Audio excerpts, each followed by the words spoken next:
So thank you, and before I begin, I would just like to congratulate Josh and the wonderful team of graduate students that come together to comprise the Public Humanities at Western.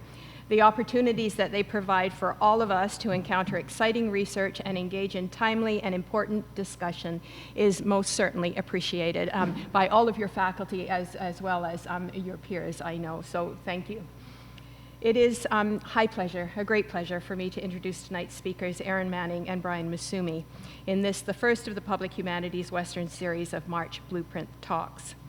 For me, the timing of this talk is absolutely terrific. I've had my grad students working with their books for the past 2 years, and the students were very enthusiastic to learn that they would have an opportunity to hear the talk and to be a part of the ongoing discussion. Dr. Erin Manning holds a university research chair in relational art and philosophy in the Faculty of Fine Arts at Concordia. She is a philosopher, cultural theorist, and artist with no one designation taking priority over the other.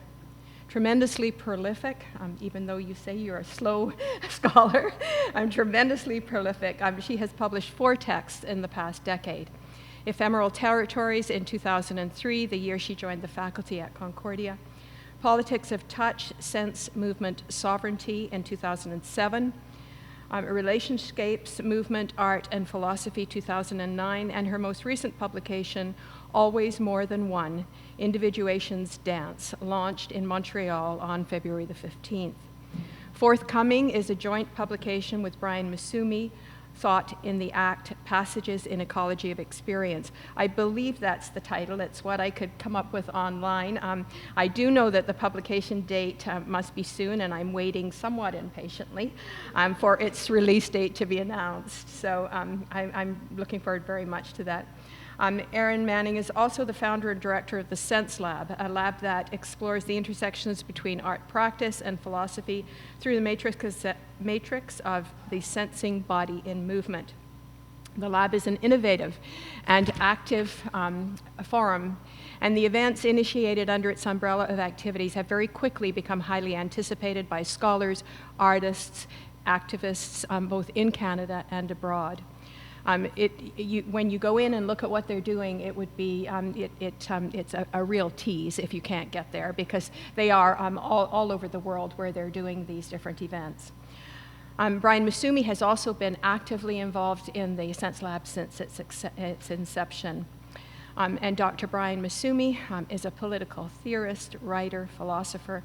He teaches, and I never know how to talk about what it is that you both do, because these old labels no longer suffice, nor do they do justice to the kind of work that's being done. He teaches in the Communication Sciences Department at the University of Montreal. Massumi came to the attention of scholars in the 1980s for his translations, which included Lyotard's The Postmodern Condition, de Soterto's Heterologies, Deleuze and Guattari's A Thousand Plateaus. A Thousand Plateaus. When in 1990, and this is among others, I mean, if you look at their publication records, there's many more than what I'm speaking about tonight. When in 1992 he published his User's Guide, Deviations from Capitalism and Schizophrenia, readers who did not already know his name sat up and took notice. In particular, it was the text Usefulness that caught and captivated its readers. Useful not in terms of information dissemination, but useful in its capacity to activate thought. The book did things, as did every other Massumi publication that has followed. Parables for the Virtual and A Shock to Thought, both published in 2002, have now provided a decade of graduate and undergraduate students with concepts equal to the moment in which they live. These texts flow into a recent offering, Semblance, an event that's being passed around all over the place, and yes, that is what you saw on my shelf. It's one of the texts that the grad students were working with. Published in 2011, providing not only a shock to thought, but a call to attend and creative languages by which we might approach that which exists outside of thought. And I'm leaving so much out here, but let us move on to the main event. Erin and Brian's talk title for tonight is for a pragmatics of the useful. I wrote all of that before, the usefulness before I knew what their talk title was, so I was delighted. Please join me in extending a really warm welcome to our guests.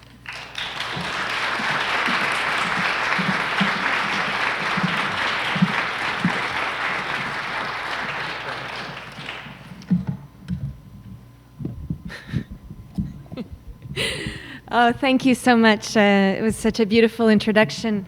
Just before we begin, we wanted to say just a few words. And first, I want to thank you for making this possible. And I especially, we've had a lot of thanks, but I want to draw out one person in particular who I'm lucky enough to have as a sister, Pascale Manning, who really was at the heart of making this happen with everybody else. She contacted me and in a very roundabout way asked me if there was a way that we could fit Western in.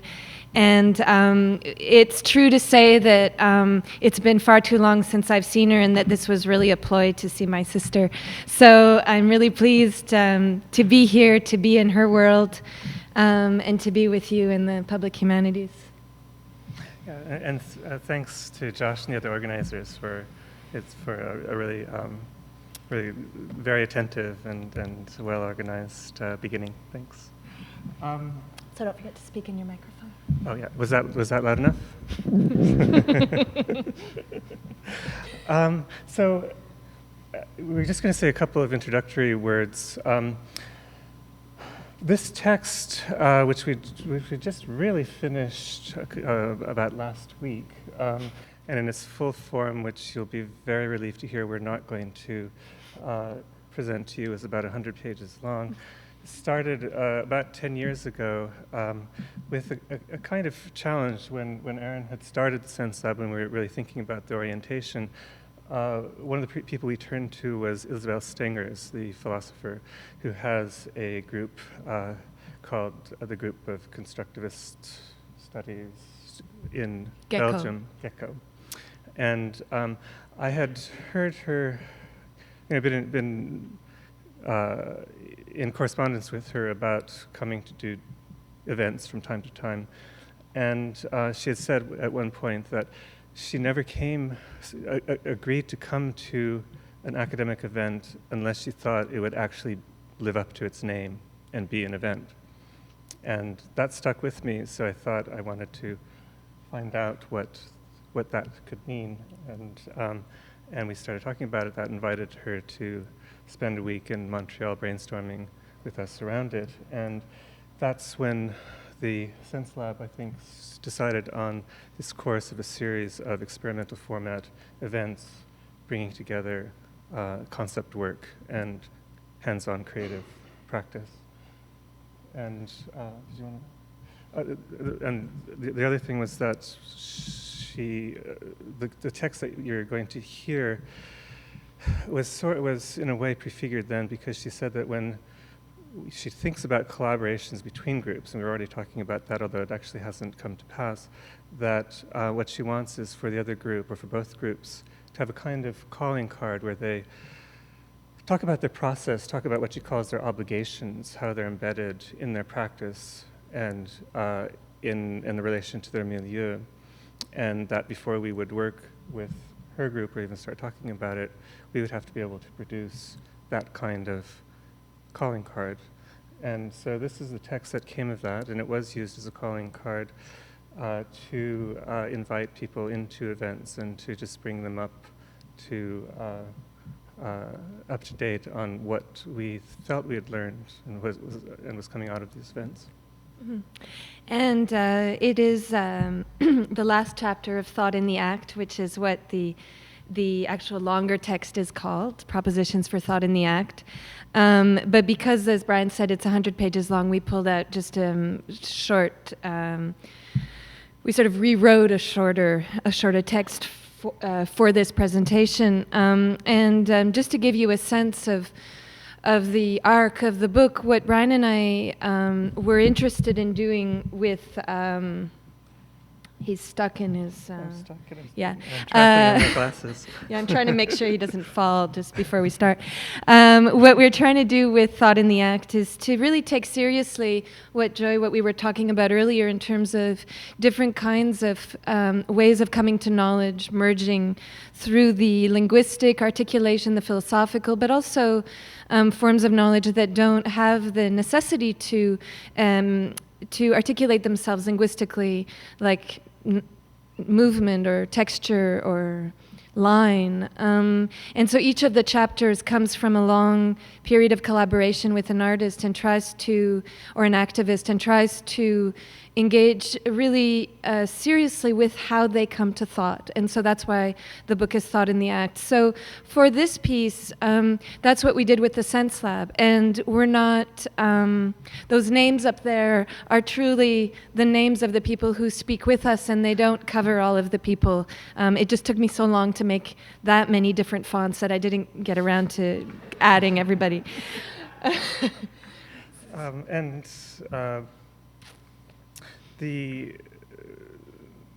The kind of work we do at the Sense Lab we consider to be useful in a way that we call, in the title, useless. For pragmatics of the useless. This is a plea for philosophy, done differently, but remaining true to itself. That is to say, utterly, gloriously useless. Done just for the intensity of thought, the joy of being moved by thought, for living thinking to the max. We are not going to argue philosophy's usefulness, but we are going to argue that it has a certain value, a certain force, as an experimental practice of thought taken to the limit. What would it mean to take philosophy seriously, we are going to ask, as an experimental activity? What is most experimental is most useless. If something is truly new, the context for its use will not yet exist. It will create its own context, giving rise to new uses never before imagined. Philosophy as an experimental practice has to find ways to pull out concepts from the limit of the thinkable. It has to create new concepts. When it creates new concepts, philosophy is doing something. It is bringing new possibilities to thought, and through thought to the world. A good philosophical concept is one that works itself out, unfolding outward from the limit of the thinkable, outdoing itself as it settles into the world. To do philosophy is to outdo ideas. To outdo itself, philosophy has to go outside itself. It has to get outside of navel-gazing. It has to out itself. One of the ways it can do this is by allying itself with other experimental practices where creative potential is in play. One such area is art practice. The Sense Lab, which I founded in 2003-04 in Montreal, is a laboratory for thought in motion. Its mission is to ally philosophy with art in ways that are not product-oriented, but celebrate the intensity of the uselessness at the heart of both practices. We approach this uselessness as a call for the creation of alter economies that take seriously that art is a thinking in the doing, just as philosophy is a doing in the thinking. We bring them together in transdisciplinary encounter in ways that unleash new tendencies that might unfold, potentially taking political expression. Through an event-based practice, we explore the limits of thought where art, philosophy, and potential politics intersect. We call this activist philosophy. Activist philosophy is a strange animal, a speculative pragmatism. Speculative in the sense of connecting to potential, thought at the limit, facing the future, and pragmatic in the sense of actively endeavoring to work itself out to new inventive effect. 1. Construct the conditions for speculative pragmatism. What is pragmatic is always speculative, in the sense that what will come of the process is always an open question until it settles into the world, taking determinate form and finding function. En route, it is effectively speculating on its own unfolding. For the Sense Lab, the question of the speculative was originally organized around the concept of research creation. Specifically, it was organized around a reorienting of the concept of research creation away from its commonly assumed goal of creating cultural capital, reorienting it towards a philosophico-artistic thinking in the doing. We took the hyphenation between the philosophico and the aesthetic seriously, seeing it as an internal connection rather than an external coupling, a mutual interpenetration of processes rather than a communication of products or even expertise. This approach posits research creation as a mode of activity of its own kind in its own right, taking hold at the constitutive level of both art practice and theoretical research, at a point before research and creation diverge into the separate institutional structures which capture productivity to control and contain it, and judge the results by prevailing criteria, which in a world where the economic is fast becoming the obligatory model for all activity means producing added value. At the constitutive level, pre-divergence and containment, making is already a thinking and action. And conceptualization, a bona fide, how do you say that? Bona fide or bona fide? Sorry, Brian wrote this sentence. And conceptualization, a bona fide practice in its own right. The two we proposed can be made to intersect in technique. Here, technique is understood as an engagement with the modalities of expression a practice invents for itself, after its own kind, and not only the tools it uses.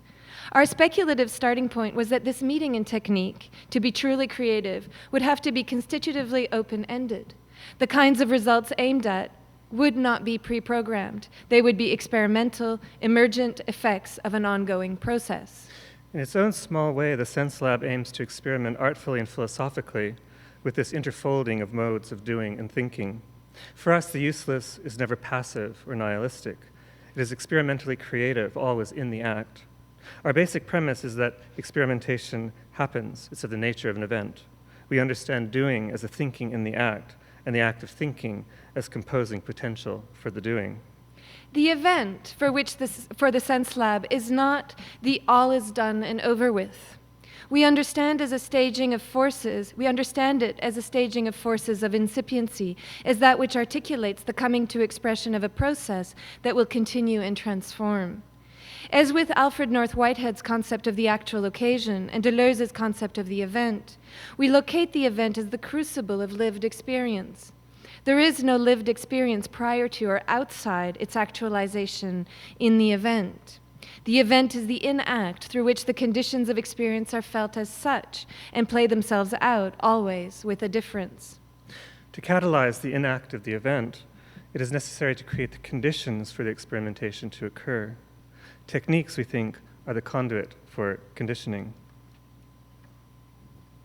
2, invent techniques of relation. For philosopher of science Gilbert Simondon, the concept of technique itself includes the idea of the conditions through which a work or a practice comes to a definite technical expression. Technique is therefore processual. It reinvents itself in the evolution of a practice. Its movement toward definite expression must be allowed to play out. Technique is therefore immanent. It can only work itself out following the momentum of its own unrolling process. This means that what is key is less what ends are pre-envisioned than how the initial conditions for unfolding are set. The emphasis shifts from programmatic structure to catalytic event conditioning. Techniques as we understand them do not depend exclusively on the content of a given practice, but move across their respective processes at the site of their potential multiplication. A dance practice, for instance, will emerge across various registers. A movement exploration might co-combine with a conceptual force, a word, an idea, a landscape, influenced perhaps by past explorations, and changed probably all along its course by improvisatory explorations that connect to the experiment's technical constraints. Similarly, a philosophical practice will emerge in and across a reading-writing register that cannot be restricted simply to content.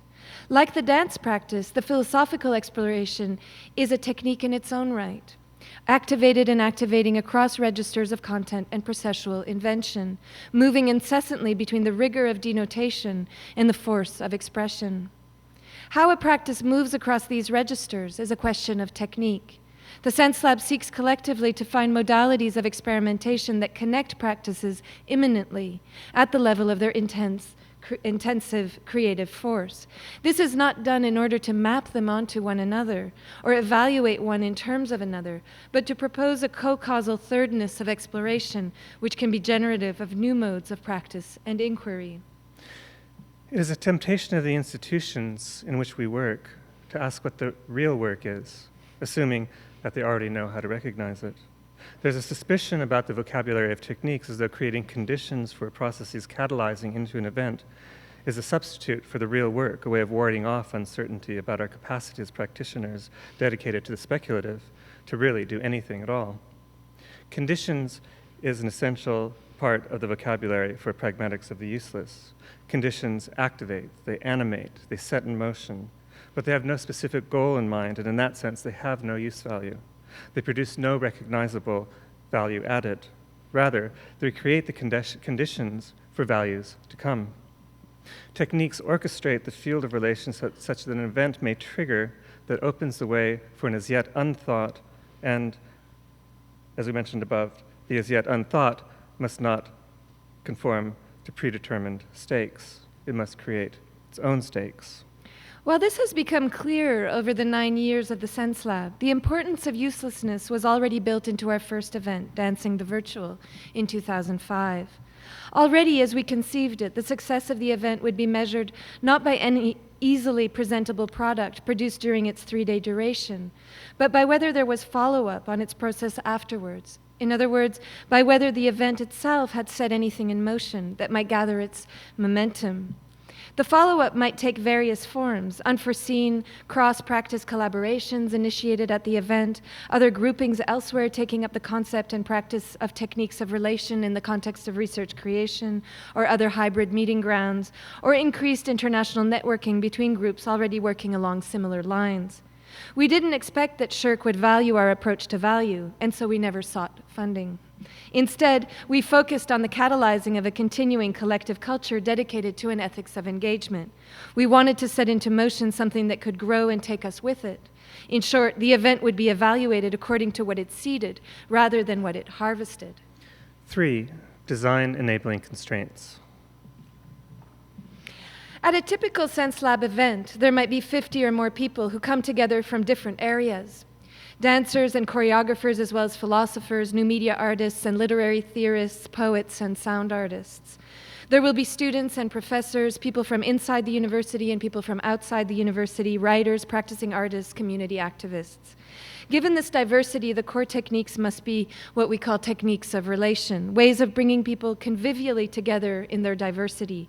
Techniques of relation always involve, we think, an element of hospitality. Since the Sense Lab's goal was to collaboratively catalyze movement toward the emergence of the new, the role of the techniques of relation would not be to frame the interaction in the traditional sense. The techniques would be for implanting opportunities for creative participation, which would be encouraged to take their own shape, direction, and momentum in the course of the event. The role of the techniques of relation was to create conditions conducive to the event earning its name as an event. These would have to be of 2 kinds: techniques to set in place propitious initial conditions, and techniques to modulate the event as it moves through its phases. In keeping with our concern for incipience and open-endedness, the paradigm would be one of conditioning rather than framing. The difference is that conditioning consists in bringing co-causes into interaction, such that the participation yields something different from either acting alone. The reference is to complex emergent process rather than programmed organization. Emergent process, dedicated to the singular, the occurrence of the new, agitates inventively in an open field. Programmed organization, on the other hand, functions predictably in a bounded frame and lends itself to reproduction. A term was adopted for relational technique in its role as event conditioning, enabling constraints. An enabling constraint is positive in its dynamic effect, even though it may be limiting in its form function narrowly considered. Take, for example, an improvised dance movement. The major constraint is the action of gravity on the body. As a cause, gravity is implacable, its effects entirely predictable. But add to gravity another order of cause, and in the interaction between the orders of determination, something new and unforeseen may emerge. A horizontal movement cutting across the vertical plane of gravity can produce a certain amount of a certain quantum of lift, temporarily counteracting gravity's downward vector. The arc of the jump will be a collaboration between the action of gravity and the energy and angular momentum of the horizontal movement acting as co-causes. Add to the mix priming of the dancing body by techniques for entering into the movement and modulating it on the fly, including techniques of attention and concentration, as well as conceptual orientations. And a third order of co-causality actively enters in.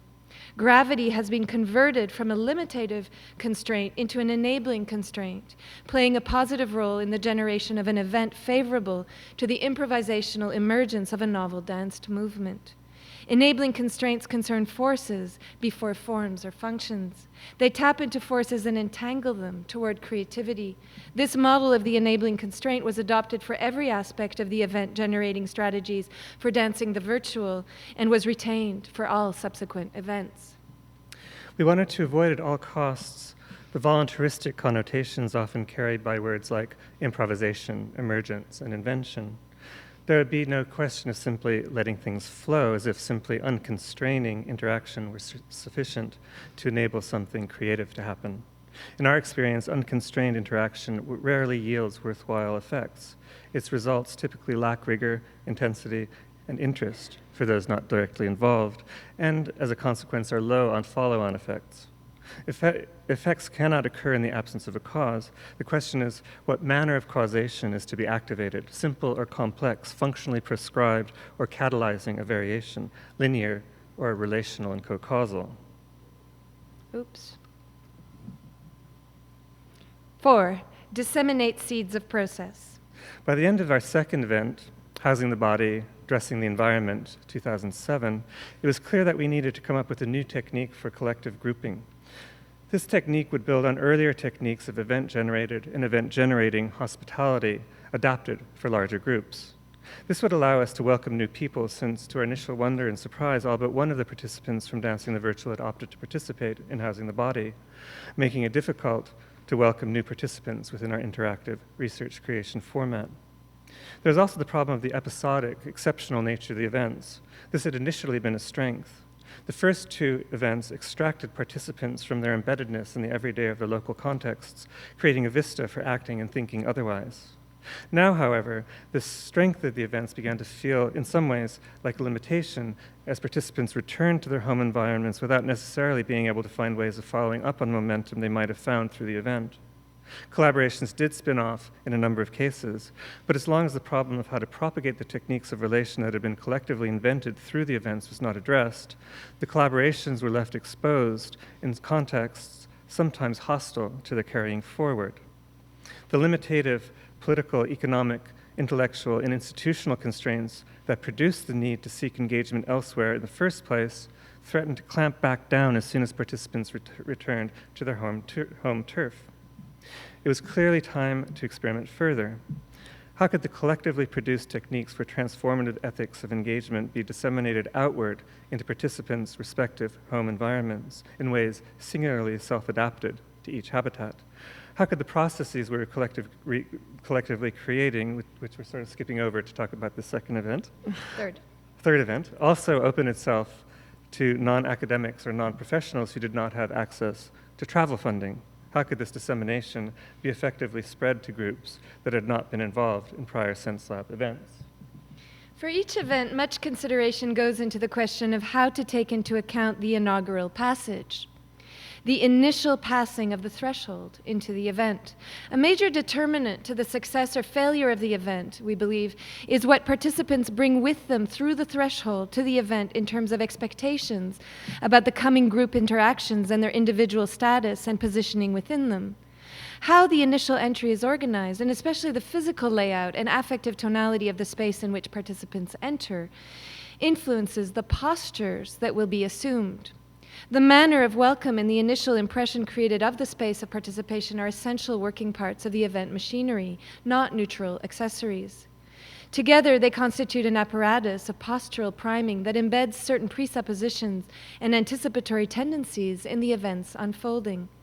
The challenge for each event is to disable participants' habitual presuppositions, those tendencies ingrained in all of us by the conventional genres of interaction in the art and academic worlds. The passing of the threshold into the event has to signal that what is coming is different from the norm, and that the usual rituals of self-presentation and self-positioning based on achieved reputations and disciplinary stature will not be encouraged. This has to be done in an inviting and even comforting way. A kind of hospitable estrangement is necessary. For the welcome, the model of hospitality was explicitly adopted, rather than the more usual one of gatekeeping and accreditation, registration, identification by institutional affiliation, etc. The Sense Lab's proposition is that there are other ways of coming together that are tangential to identity and professional positioning, intersecting with them up to a point, but enacting tendencies that are not reducible to them, following trajectories that exceed their limitative frame.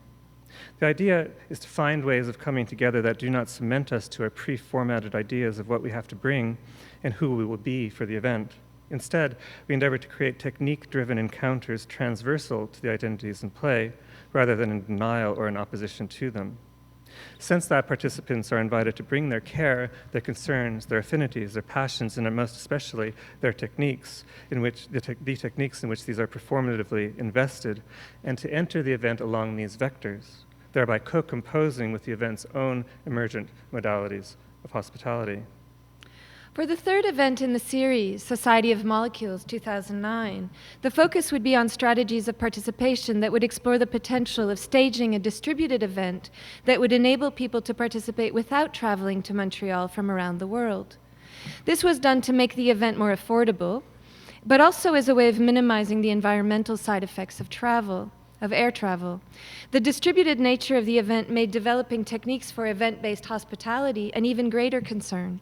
For not only did we have to find ways to manage the crossing of the threshold, we had to do so across multiple thresholds at a distance from each other, scattered across 17 cities in 15 countries, with dozens of participants, including quite a few new to the Sense Lab collective.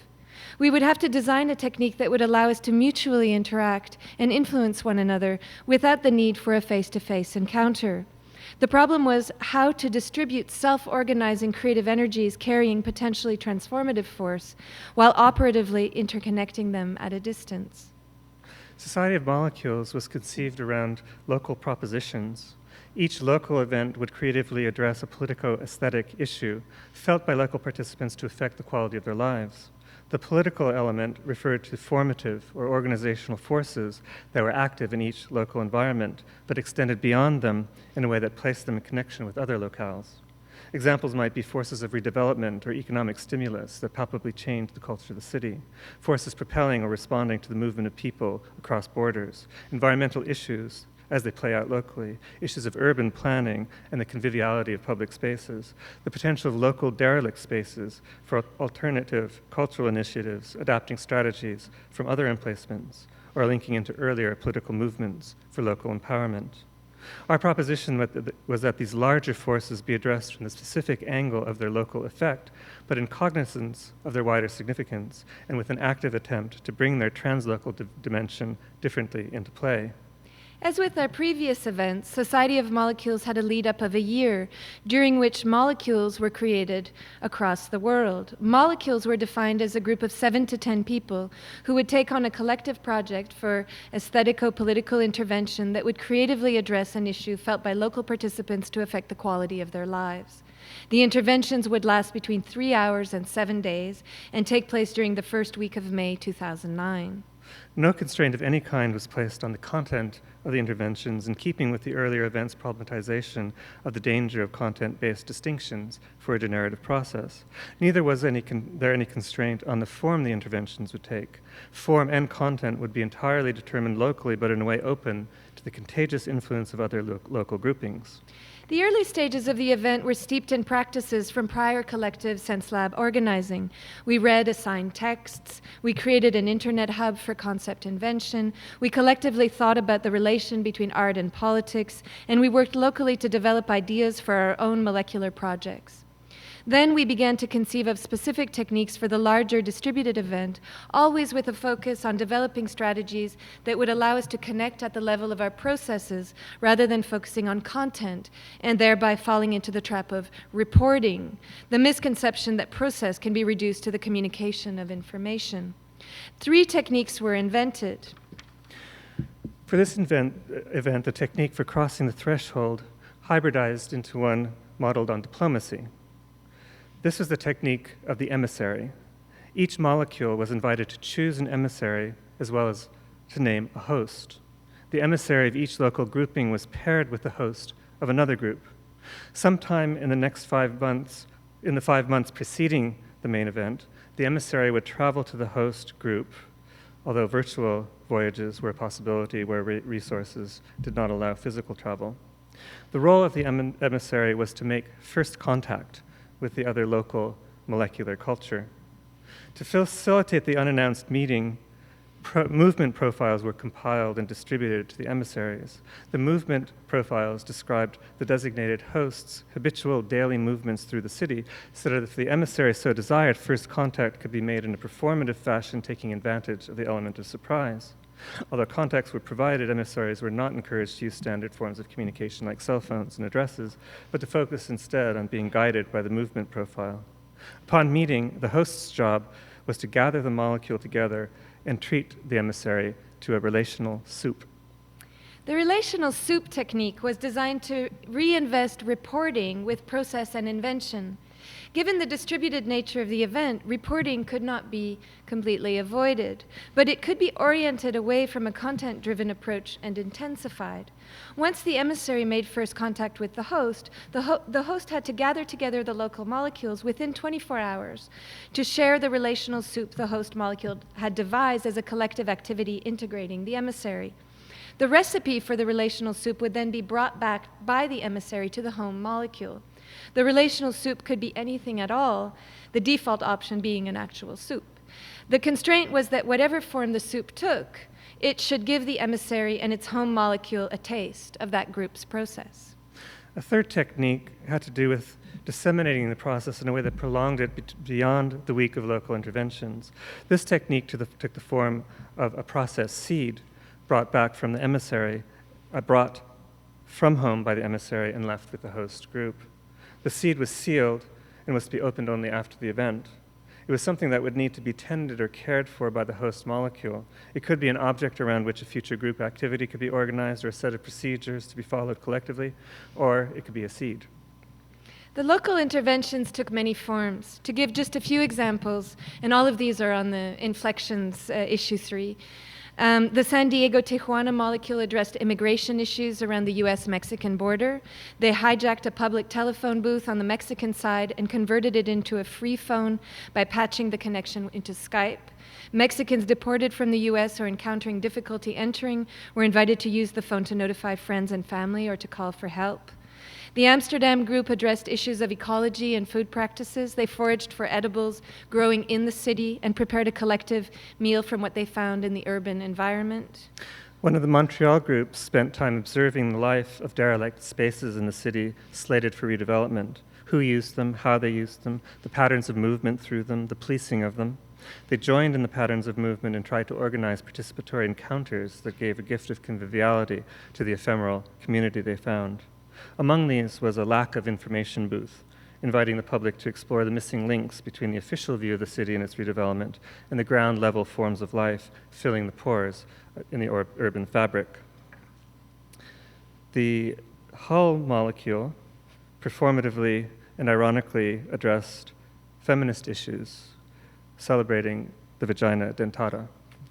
Overall, what we were looking for were techniques to string together the specificity of local interventions with a speculative platform for thought that would emphasize not the event's use value, but its capacity to generate new conceptual directions that might, over time, open the way for a reorientation of the very notion of value. To address the conceptual level directly, all Sense Lab events involve preparatory online philosophy reading groups and concept work sessions during the event, for which specific techniques have also been invented and are in constant evolution. Our favorite is called conceptual speed dating. The concept of value was taken on as an explicit guiding concern for the fourth event in the series, Generating the Impossible, from 2011. We wanted to link the question of value to an ethos of care in the event, for the event. This involves construing value as a process, valuation, not evaluation. Valuation is how the event values its own coming to expression and how the ethos of care it generates might prolong itself to create a collective investment in potential politics. Valuation is a proto-politics in the making. The care involved is not a personal quality or private subjective state. It is a collective practice of care, an inactive, technique-based concern for the event in its unfolding. We consider care to be an impersonal technique for an ethics of engagement. 5, practice care and generosity impersonally as event-based political virtues. The impersonal concept of care at the heart of all Sense Lab events is a rejection explicitly of the notion of the common. Care organizes itself not around the common, but around the irreducibly singular. It concerns being different together and becoming together as an expression of those differences, as part of a shared process. Care, as care for the event, assumes no commons in the sense of an equality of access to a valorizable resource. It assumes no commonality or ethos of consensus in the sense of general characteristics or convictions shared by all. And it assumes no community in the sense of a defining identity that precedes and determines the collectivities coming together and sets a priori boundaries to that convergence. All it assumes is the eventful integration of collective invention in and for the singularity of the event, for only as long as the event sustains its own self-organizing process. What it cares for is not the individual, but the event's capacity to make felt the force of its attunement to new modes of existence. 6, play polyrhythms of relation. A new mode of existence is an emergent attunement. Each of our events seeks to provide a field of action for an emergent attunement. The notion of emergent attunement as we practice it is adapted from the work of Daniel Stern. Attunement, as Stern conceives it, is more polyrhythmic than harmonic. In a harmonic musical chord, the singularity of the notes is subsumed into the global effect of their coming together. Their diversity disappears into the unity of that effect and into its structural function in the larger organization of the piece. An attunement, in Stern's sense, does not subsume the singularity of the contributing actions that come into relation, even as it brings them together to joint effect. This is attunement, a polyrhythmic coming differently together through the same event, carrying the event's field of emergence through its unfolding, in such a way that its having happened becomes a co-cause of what follows, without in any way modeling it. For generating the impossible, we work directly on techniques for emergent attunement. We would need a technique to prevent the attunement from settling into a harmony or a monorhythm, reducing the difference in play to a common thread. That technique was called the free radical. In physiology, the free radical is an unbonded oxygen molecule loose in the body. Free radicals are a natural byproduct of the body's life-sustaining metabolism. But due to their high reactivity, they may also interfere with the body's regulated functioning by destroying the bonds between molecules, releasing still more free radicals. For free radicals possess a bond dissociation energy, a contagious power of destruction imminent to the very process which assures organic functioning. The role of the free radical for generating the impossible was to break down the emergent attunement after it had just emerged, but before it could stabilize into a self-sustaining harmony that might assert itself as a model. The free radical was envisioned as a kind of trickster figure who would intervene in the event's emergence, preempting too unified an organization. The free radical would infiltrate the event space with a joyfully affirmative bond dissociation energy. Ideally, this frustrating of organic harmonic attunement would not be a purely destructive tendency, but rather a proposition for an alter economy, a way of collectively reorienting the event toward evaluation of emergent modes of experience. 7, explore new economies of relation. So I should just say here that Generating the Impossible was the final event in the series, and that was part of why we were so concerned about the form of the event taking itself on as a model. We approached the question of value from the angle of the relationship between uselessness, thought, and invention.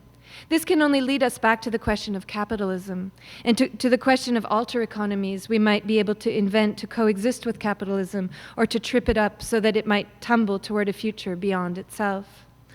Capitalist economy subsumes all forms of value to monetary valuation. It also builds into its definition of value an imperative to quantitative value adding, surplus value. The capitalist economy is formally dedicated to quantitative growth over and above all other values. Capitalist techniques of relation are without exception mechanisms of accumulation. In the interests of accumulation, it captures and subsumes non-capitalist formations. When the capitalist economy subsumes other economies of experience, it is not just capturing monetary value, it is capturing processes of collective individuation. It is capturing entire fields of emergent relation. It is capturing powers of becoming, subsuming them, sometimes gently, more often brutally, to techniques of relation dedicated to quantitative value-adding and accumulation.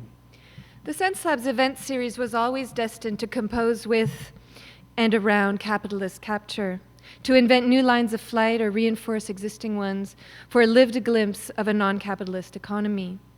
If capitalism is a universal process of capture, there is no simple way out. All activities are at some point, in some way, taken up in it. But if capitalism is also singularly inventive of new forms of relation, as contemporary post-Marxist theories assert, then despite this complicity, there are emergent forms of life always on the make, which might come to assert greater autonomy. The result can be a leakage in the system, lines of flight toward a non-capitalist future. To catch a glimpse of this future in the present, it is necessary to decouple valuation from quantitative evaluation. This means decoupling value from the two forms of value capitalist economics uses to quantify it, not only use value, but also exchange value. Exchange value is based on a founding myth, that of equal exchange, as measured by money as abstract medium of equivalency. All economies involve exchange. Yet, according to Deleuze and Guattari, exchange is only apparently organized according to a principle of equivalence that is applied punctually in each act of exchange between two individuals. In the most basic example, an equivalence between a good of one kind or another, realized punctually in a trade. Exchange, though, is not punctual. It has a serial order that implicates a collectivity. This series of exchanges, Deleuze and Guattari argue, is in fact organized as a function of a limit. The limit is, quote, the idea of the last objects received, or rather receivable, on each side, end quote. Last here does not mean, quote, the most recent nor the final, but rather the penultimate, the next to the last one before the apparent exchange loses its appeal for the exchangers or forces them to modify their respective assemblages to enter into another assemblage, end quote. The limit idea is therefore qualitative. The limit idea of the next to the last exchange, after which the series of exchanges changes, intuitively informs each punctual act of trade. Thus, there is a qualitative evaluation that underlies each so-called equivalence produced by a trade and sustains the possibility of the series of exchanges continuing as before. The appeal of sustaining the exchange activity is essentially the desirability of sustaining the way of life, the mode of experience associated with that which is exchanged. Take Deleuze and Guattari's example of the alcoholic. In the process of drinking, each drink exchanged by the alcoholic for money is, to some extent, the potential last drink. If the potential lastness, the limit idea, is not skillfully negotiated, the drinking process and the forms of pleasures, pains, and social interactions associated with it will not be sustainable. For the process to continue, the last drink must not be the last, but the next to the last.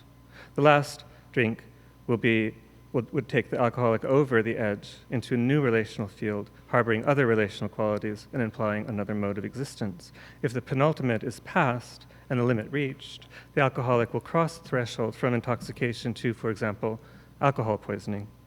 The threshold will have been passed from form of life to life-threatening breakdown, as in liver failure. Across the threshold, new relational fields await, not least the hospital. For life to get back on its feet, it must find a new way, perhaps Alcoholics Anonymous. What last means must be continuously recalibrated. The limit will be relative to any number of factors: the speed of the drinking, level of fatigue, stress level, and the quality of the company. The intuitive evaluation of the qualitative limit will imminently modulate the relational field of alcoholic experience. If the limit is not reached, the drinking will re-begin, following its own rhythm of intoxication and sobering up. If the threshold is crossed, the result may prove disastrous or healing. The necessary re-beginning might be to move toward abstinence. Now, life itself will have to function as its own power of intoxication, undoubtedly altering the field of relation and form of life. The point is not that drinking is good or bad. That kind of moral evaluation is made according to criteria extrinsic to the process. The imminent evaluation of the process concerns only its continuing in the same relational field, or a switching of fields and forms of life. And form of life. When the process continues, it is because it has succeeded in affirming its own operations through an imminent, qualitative, self-modulating evaluation. When it passes the threshold toward change, it poses the existential question of what germinal form of life and future qualities of experience lie beyond the threshold. Although neither good nor bad a priori, in whatever way the limit idea plays out, the imminent evaluation it involves is never neutral. Ideally, it contributes to sustaining and modulating or regerminating forms of life. This makes it, of itself, a creative factor and force of life. For an event-generating practice such as the sense labs, this raises the question of how the heterogeneity of forms of life co-composing the event enter into polyrhythmic conversation. What manner of attunements will emerge? What modulations? Will some forms of existence capture or annex others? Will the forms of life entering the mix find ways of sharing or exchanging limit ideas so that the relational fields meld or enter into symbiosis? Will a new limit idea, never before occurring, emerge from the singular playing out of the polyrhythmic relational field of the event? Will the component processes attune to a limit idea they invent among themselves across the relation, composing a collective individuation of each and all together? This raises for art and activist philosophy the question of the alcoholic. What aesthetico-political iteration might be the last glass? If that limit is reached and a threshold crossed, what necessary re-beginning lies beyond? What intoxication of new life awaits? 8. For pragmatics of the useless. The aim of the Sense Lab is to catalyze collective limit experiments in artistic activity, flirting with the thresholds of art's relational field, making felt what thresholds vibrate in it. What field of relation might lie beyond the threshold is the question that underlies each of our events. Whatever it is, if it has succeeded in making felt the constraints of capitalist forms of value, one thing is certain: it will have been political. Each event is an exercise in the potential becoming political of art at its limit and beyond its threshold. To the extent that the approach to the limit succeeds in enacting a collective, qualitative economy, when it is self-affirming as a polyrhythmic form of life, the politics foretokened will be potentially anti-capitalist. An anti-capitalist event-based practice cannot have predetermined use value. This makes it largely unfundable within the current granting structures based on knowledge mobilization for the capitalist creative economy. Nor does it fit within the constraints of the art market, which trucks with exchange value spiked with a pre-capitalist form of qualitative value, prestige value. We resist both these orientations, even as we work in and around university and art contexts toward new forms of collective life in the making. In the making is contrary to uselessness, you might say, but that's really the point. The uselessness is not without activity. A plea for uselessness is a refusal to conform to already established models of knowledge and the expectation of value-adding newest new of the capitalist economy and the art market that is necessarily complicit with it. A plea for uselessness is a call for action, but in its capacity to create not new forms of life directly, as if the future were just another value-added product, but the collective conditions for their potential emergence. It is a call to be speculatively pragmatic at each stage of the collaborative process, resisting the urge to congeal experimentation into a pre-modeled form. It is a call to a process-generating activity that delights in the germinal forms it invents, but does not use the forms to define how the process must evolve. It is the activity of enabling a collaborative process to create its own context in which to live up to its own value from within its own unfolding. It is a call for an alter economy of creative activity that remains stubbornly unquantifiable, lived less for the value added to a product than as a value in itself. It is difficult to assess the outcomes of a practice that produces no measurable value. Uselessness may not have predefined outcomes, but as mobilized for creative process, it does have effects that can be informally assessed. With the Sense Lab events, the, quote, measure of success is the intensity of the next event, this one seated, as well as the creative partnerships formed through Sense Lab participation, spinning off into extra Sense Lab collaborations. The Sense Lab's value is centrifugal, the seeding of processual spin-offs. The truest measure of the Sense Lab's success are successes for which it cannot claim credit. Its most valuable product is autonomously proliferating process. The Sense Lab is not an organization, it's not an institution, it's not a collective identity, it's an event-generating machine, a processual field that works to remain as creatively useless as possible. Its job is to generate outside prolongations of its activity that ripple into distant pools of potential and take seed. An idea becomes a seed for organization, which becomes a proposition for a concept, which becomes a problem for art, for politics, for philosophy, that may, if the conditions are ripe, resolve itself into the triggering of an event of collective experimentation and creative expression. Ripple effect. The process ripple has value in itself. When thought is at its most febrile and art at its most inventive, their ripplings are not up to measure, but they are up to the limit. The Sense Lab's call is to invent limit modes of collaboration that resist capture by the dominant economy that would seek to subsume them. As Nietzsche might say, was that life? Well then, once more, in attunement to politics to come. Thank you.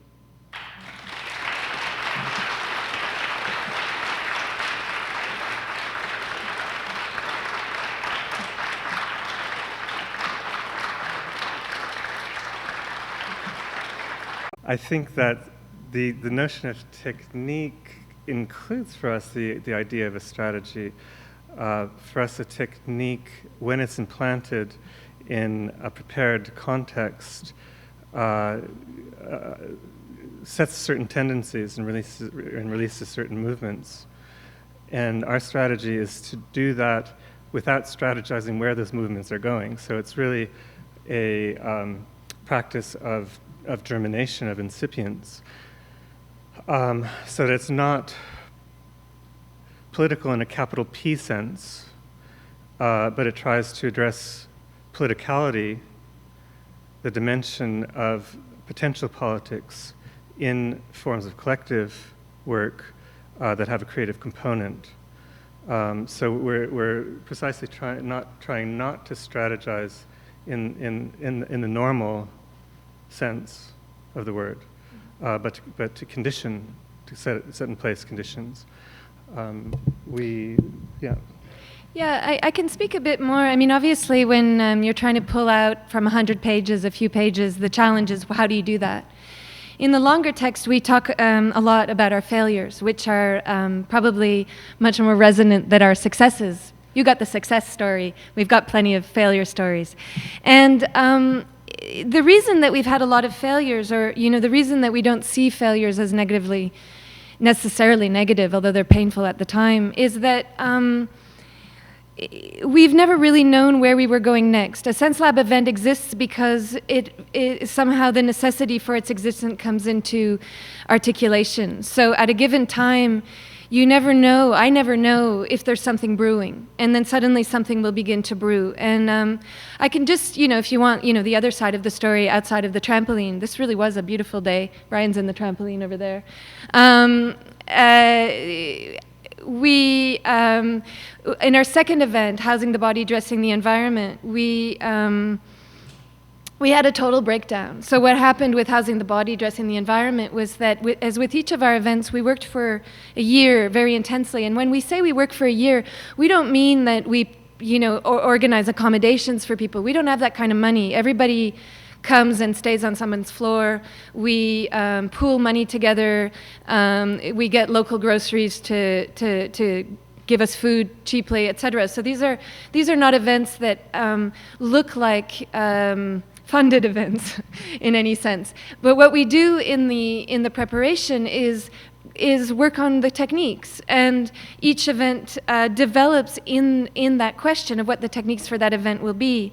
With Housing the Body, Dressing the Environment, we underestimated the necessity for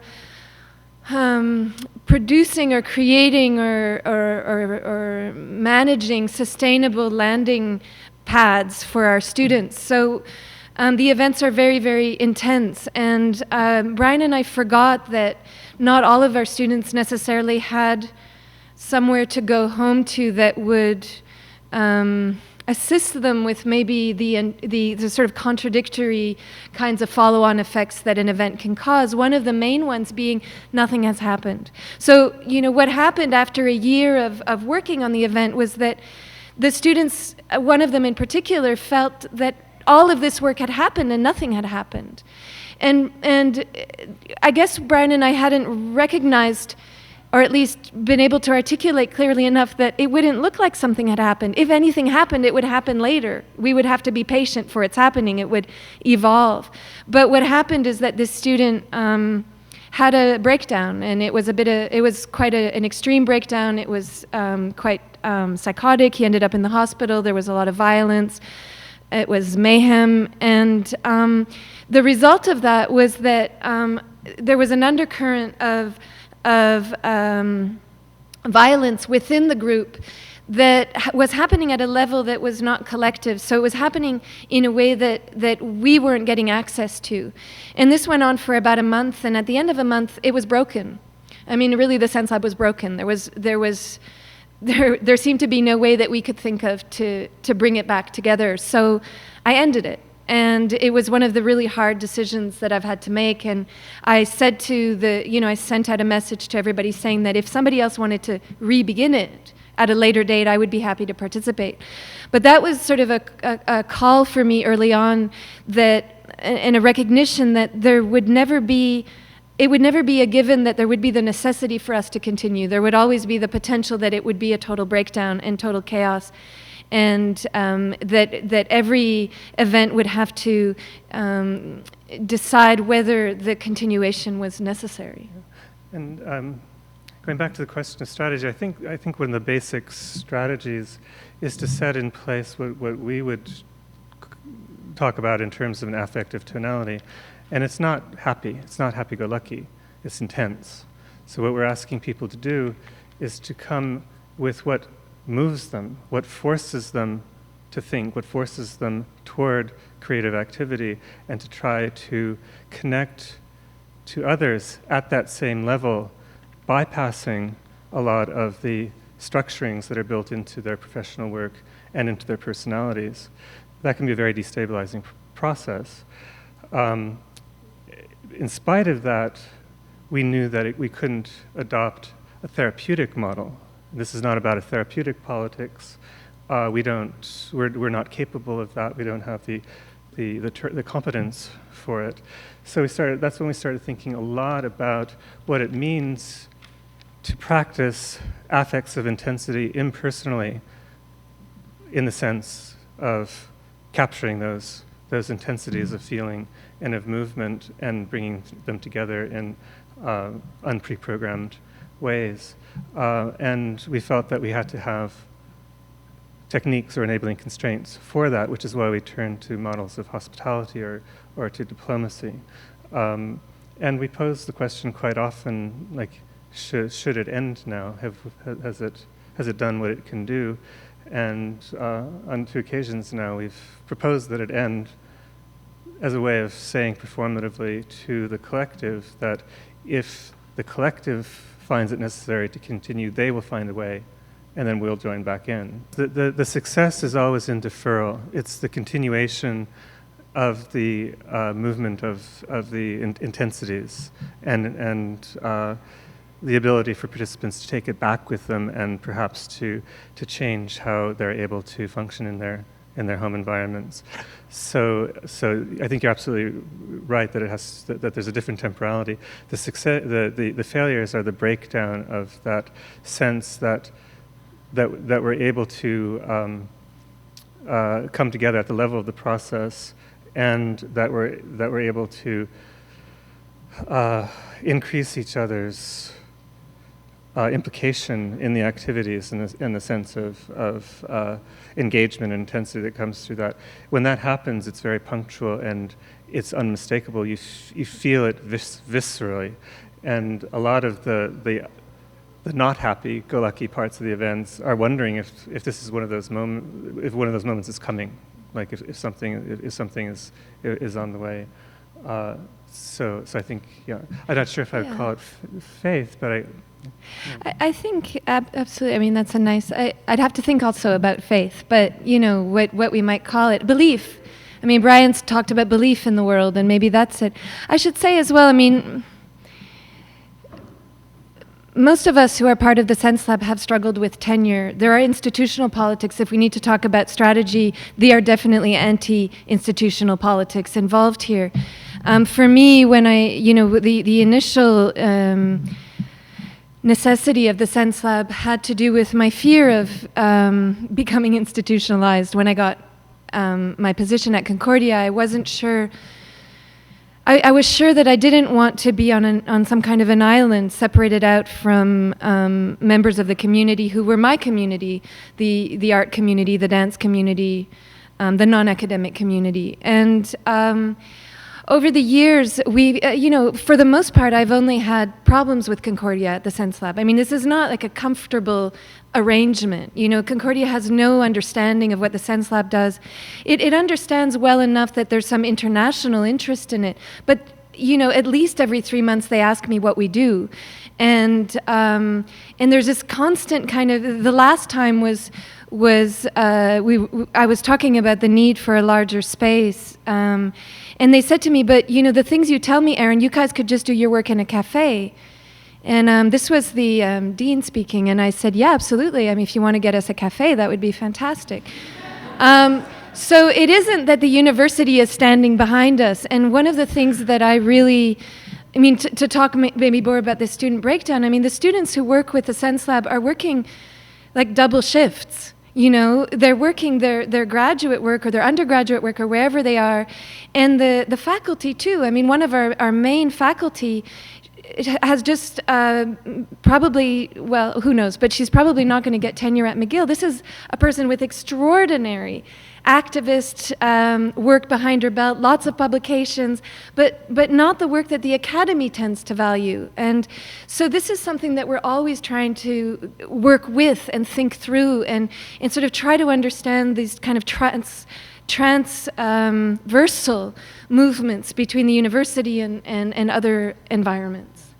And at the same time, we ourselves in many ways are sustained by the university. We've stuck with it over all of these years, and talking about forms of immanent critique and admitting complicity is a way of saying that. Yes, we take our salaries, we can travel, we have a comfortable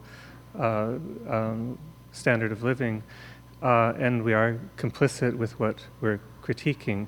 But we think that there are ways of inventing what Lazzarato calls inside-outsides, that work with and through the complicity, but create, hopefully, little openings of leakage, where what happens in one form of complicity might leak out and join leakages from other forms and create create networks of activity, but in the interstices. The problem is we don't know how to do it. But I'll try to give you a sense of generating the impossible. Briefly, what an event looks like. This one was particularly complex because we were coming back to Montreal. So the question, it was a really pragmatic question, the question of Society of Molecules. We had too many people. We never expected that everybody would come back. And this is, I mean, you have to think that everybody was coming back without any funding. And so by the time we got to Generating the Impossible, one of the questions was, how would we facilitate everybody coming back and more people coming in a way that wouldn't preclude people being involved who had no funds? So the first thing we did was to set up a PayPal account that people could put money into anonymously so that we could fund people who had no money. So the first instance of participation for Generating the Impossible was, do you want to come? And I should say that, you know, there's no trick to becoming a part of the Sense Lab. You just have to want to. There's no kind of idea of membership. You're there, so you're there, and you're not there, so you're not there, and you can re-emerge when you want to. We find that it is a kind of affective economy. People who are very there do a lot, and people who are not very there do less, you know. But for Generating the Impossible, our idea had been that it should really be open to anybody who wanted to come. But it had to, the number of people coming had to decide itself a year before, because we needed a year to prepare. And so for the preparation year, what we did was we Skyped collectively every 2 weeks, and then as the event got closer every week, we had these monster Skype talks with dozens of people that we, you know, many of whom we didn't know, reading a text. So there were key issues for each event, and with Generating the Impossible, it was a lot about potlatch, the gift, the free radical, emergent attunement. Those were the kinds of concepts for that event. And during that period of preparation, we started to ask people what they might want to bring. And so in order to facilitate this question, because there were so many people, we began to see who was communicating with who. We have this right board on the web, and we started to create affinity groups out of that. And then we decided that we were going to spend 5 days up north, northern Quebec, in cabins in a hunting lodge, we decided that we would make the cabin groups and the affinity groups different. And so there would be this kind of cross-pollination. And then, as with each of our events, we invited a couple of people who we knew would be able to catalyze the event with a sort of beginning. Sometimes it was philosophical. In this case, it was artistic. So we invited Nathaniel Stern, who's an artist from Milwaukee, and we invited Alan Prohm, who's an artist from Berlin and Finland. And both of them had artistic propositions that were really generative. One of them, both of them involving rope. And so we felt that their projects, should all else fail, would give us a starting point. And the idea, the generative proposition of Generating the Impossible was, how could we collectively come together to create an artwork or an art event that could move from the north, from this hunting lodge, to the city? And what would it do in that movement? Would we be capable of spawning something in the north that didn't feel like it was just a preparation for the city? So it was a very kind of complex question. How do you create a work that has its place in the forest and has another kind of place in the city? And so what we did, and this is the poster that you guys made, the beautiful poster, somehow, and again, it's sort of goes like this, you know, somehow this incredible artwork, I think it's an incredible artwork, I was actually not part of that group, was made with this enormous mosquito net that we had, because there were so many mosquitoes. And so particularly the Australians were obsessed with the mosquitoes. They just couldn't, I don't know, the mosquitoes all came to the Australians. So they were constantly wrapping themselves in these kind of mosquito netting things. And somehow that emerged into thinking, well, we were going to make an artwork with a mosquito net. So we made this enormous, we called it the Mist, this enormous screen that ran across the lake between two trees. And it was truly an artwork for the forest. I mean, nobody but us and the very confused owners of the hunting lodge and the mosquitoes ever got to connect with it. But when we went back to Montreal, we had another problem. How would we continue this process? And the first thing we did to generate the process in Montreal was to think maybe we could take the Mist, this enormous installation, and hang it in Montreal. We tried a couple things, but then we faced a really interesting problem. Just to give you a sense, we decided in our second hanging of the Mist to hang it between third floor balconies in an alleyway in Montreal, where it just happened that two of us shared third-floor apartments in Outremont, if you know Montreal. So it was between our house and a student's house down the street. And as is always the case with our events, there are 5 or 6 things happening. I'm just talking about one thing that happened. And so Brian and I were actually somewhere else doing something different while people were hanging the mist, and then we were going to come back and enjoy our mist in the alleyway. But what happened is that some neighbor called the police, and there were all these police cars who came, and they assumed that this was a Hasidic gesture, because Outremont is a Hasidic neighborhood, largely Hasidic, and thought that this was an activation or a demonstration of Eruv, which is a Hasidic tradition where you put a string across the street so that you make an inside space, an outside space, an inside space, so that during times when you're not allowed to go outside, you can go outside. And so there were all these Hasidics totally confused about what they were being blamed for. And that created another kind of political event that spawned other kinds of political events. Yeah. But also, we try to create a back and forth movement between concept work and hands-on work. And the concepts involve really close readings of quite difficult philosophical texts like Whitehead, that everyone does, regardless of background. And some of the guiding concepts that interact with the projects always emerge in the preparatory online discussions, and then those are brought into the on-site interaction and continue. So for this event, there are a number of them that came out, but I think the overall guiding concept was what Erin touched on, which is the notion of transduction. And that's a notion of the propagation of a process as it goes from one milieu with a certain materiality and set of relations and conditions and moves into another. And then there's a sort of a catalyzing of an effect in each. And the question is, what is the identity of a process? What makes for the differences? What's the role of accident? This is obviously one where we activated a very large role for accident. So people have been sort of primed by a year of thinking about this, and as we're doing the hands-on work, that thinking is continuing in the interaction through the hands, and we go back to concept sessions where we're discussing doing close readings of like a chapter from Adventures of Ideas or Process and Reality, and then we try to find ways of making that work as a kind of collective exploration where the people who are the most versed in that activity of philosophical reading aren't the only ones or the primary ones who are moving it. So we have this technique that Erin mentioned of the conceptual speed dating, and that's sort of based on the model of speed dating. And the idea is that we find a concept in the text, but it has to be a minor concept, like a concept that you might not even notice, but once you start noticing it, you could almost weave all of the concepts around it. So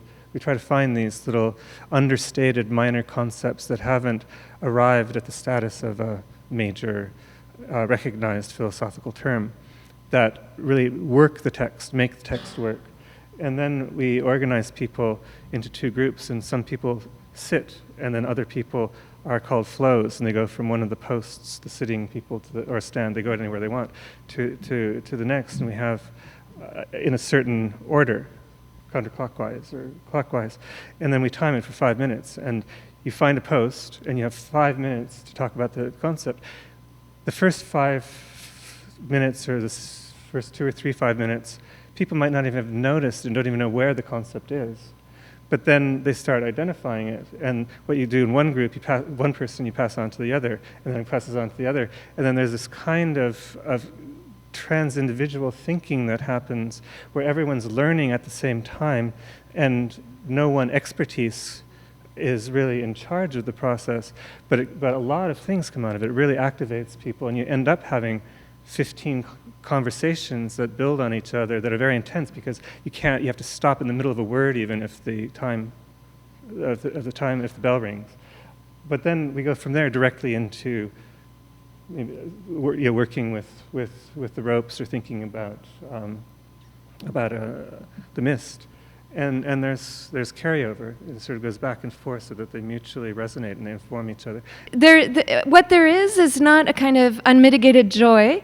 What there is a sense that I think that this is a space, an environment where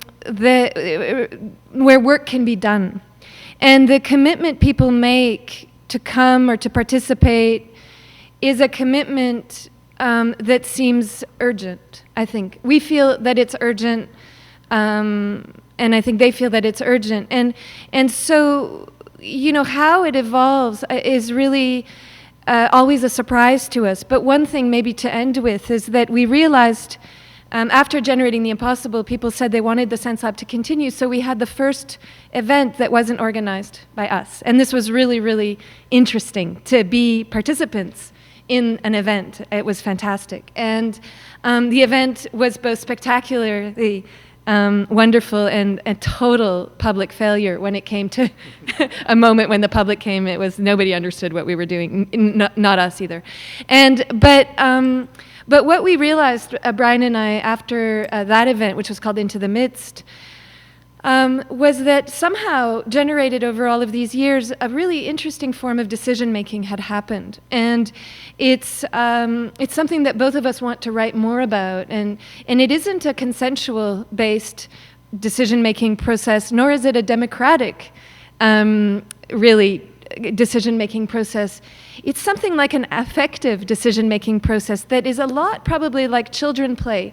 So whatever the strength of the event, whatever people put together, because there are always many different things happening at once, whatever has the most resonance becomes important. And other things fall back. And what's been really interesting over the years is that this hasn't caused problems. And this is something that we want to think more about, that somehow in this kind of collective attunement, there seems to be a willingness to let things go. And so that's the one thing. And then the other thing is that what we've also found is that, and anybody who's organized anything knows this, that what you do when you seed an event is you seed its threshold. You really do seed its beginning. But a Sense Lab event works when it is taken on, when it's out of our hands. And then it also works in ways that are sometimes unraveling as much as they are raveling. And that's always, we never know where that will go.